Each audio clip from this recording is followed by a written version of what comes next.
Ve chvíli, kdy nastupuje Anna Besonovová z Ukrajiny, máme už za sebou 3 vystoupení ve finále z Kužely a můžeme se těšit na další vynikající krásný zážitek.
Na zlomek sekundy přesně s posledním tónem skončila sestava Anny Besonovové právě ve chvíli, kdy dozněla hudba z filmu o Zorovi Mstitelovi.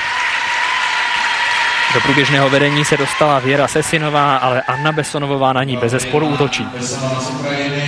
Myslím si, že právě ta hudba, která je opravdu působivá, byla taková výrazným prvkem. Všechny sestavy Anny Besonové mají ohromnou hudbu a většinou to i rozhodčí ocení.